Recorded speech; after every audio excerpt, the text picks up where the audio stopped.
All right, Unit 3, Learning Target 1, represent data on a scatter plot and describe how the variables are related.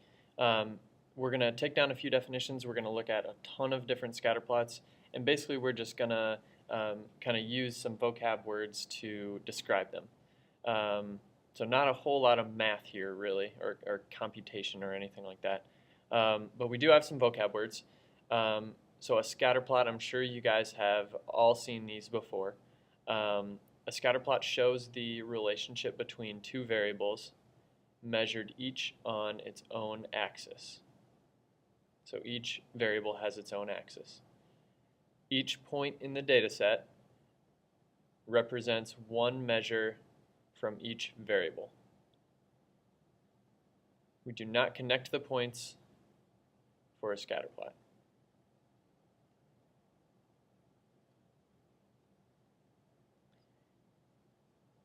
Two variables that are linearly related are said to be positively associated. So positively associated is sort of the vocab word here. They're said to be positively associated when the values of one variable increase, so do the other.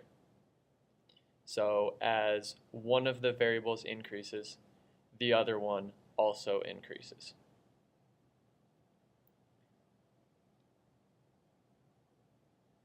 You can probably take a pretty decent guess at what negatively associated means then. Two variables are negatively associated when the values of one variable increase, the values of the other variable decrease. So that's a situation where we've got one thing, we're studying two different things, one of them increases and the other one decreases. Okay, and so we'll see a few examples of of each one of those in just a second. So get those vocab words down, pause it if you need to. Here are our first couple examples, and you've got all of these on your notes sheet in that big table there. But this first one, we see all of the points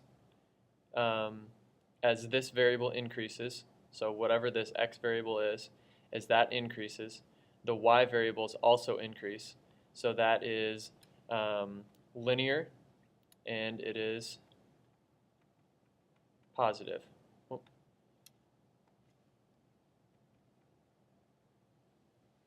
Okay, so that is both linear and positive. It's linear if you look at this and they have some sort of relationship here. Obviously, these are associated somehow. Okay, so that's linear and positive. We'll also include these two words. We got strong correlation and weak correlation. This would be an example of a strong correlation. So we could also put strong for this. Because these points are all very close together. Okay, they're obviously these two variables, whatever they are, very closely related. They're very strongly correlated because all the points are pretty close together. There's no sort of outliers or things like that. Okay. So we've got strong versus weak as well. On this next one,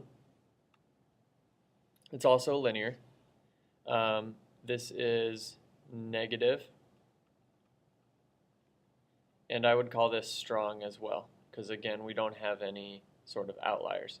The reason that this is negative is just if you think about like a negative slope line, it's sort of the same type of idea.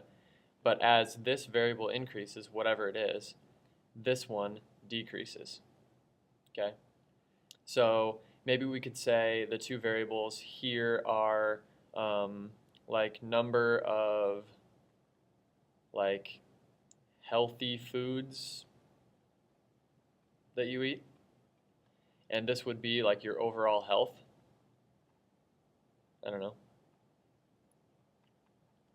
So as the number of healthy foods that you eat increases, or the amount of healthy food you eat increases, your overall health is going to increase as well. If we look at an example for here, this could be like number of fatty foods that you eat versus your overall health.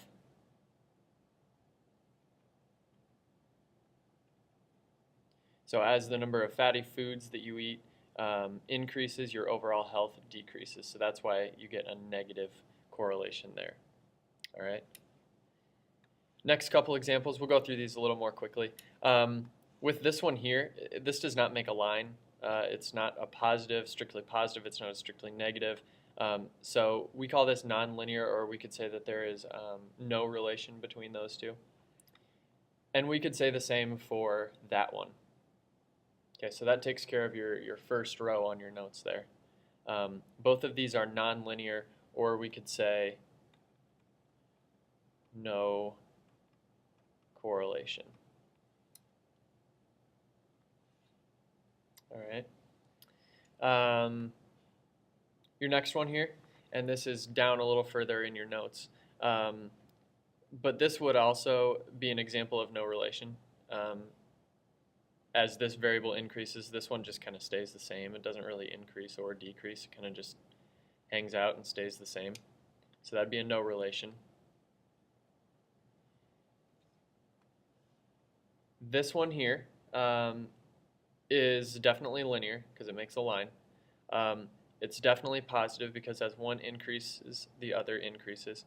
This word perfect here comes because these make a perfectly straight line. Okay, you can connect those with a perfectly straight line. And so that's why this is a perfect positive correlation. All right. Here, again, we've got another strong positive. We know it's positive because as one variable increases, the other one also increases. And they're pretty close together. You know, there's no like kind of random outliers all over the place.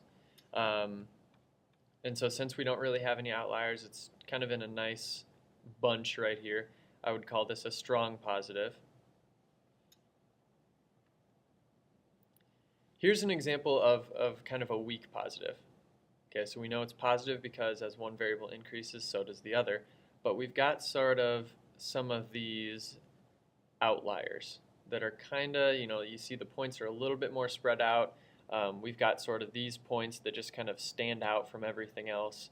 And so that's why I would classify this as a weak positive. So go ahead and find that one on your notes and label that weak positive. Just like our perfect positive, here we have a perfect negative. So we know this is negative. The points are negatively correlated, but they are perfectly negatively correlated because they make a perfectly straight line.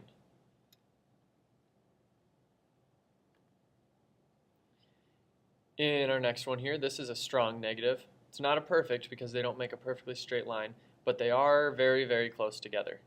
Okay, there's not a whole lot of variation here. So this is a strong negative. Here's a weak negative, and I think it's fairly obvious if we compare it to the strong negative. Those are much more tightly packed than these.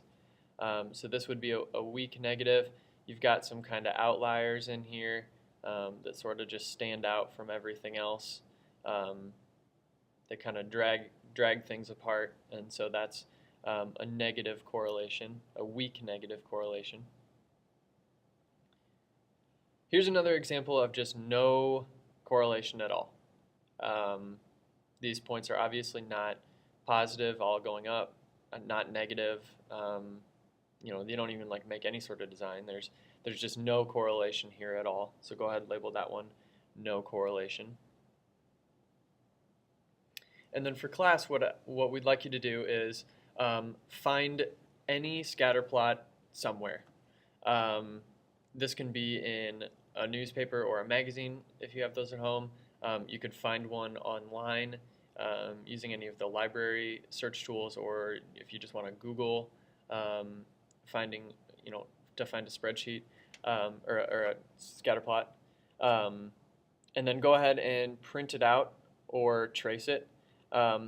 If you want to like take a screenshot and email it to me, that might be kind of easy too if you don't have access to a printer at home.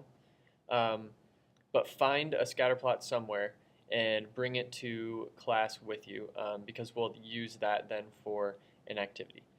If there's just no possible way you can find one, like you Google and you search your newspapers and your everything, and there's just you cannot possibly find one, then you can make one up.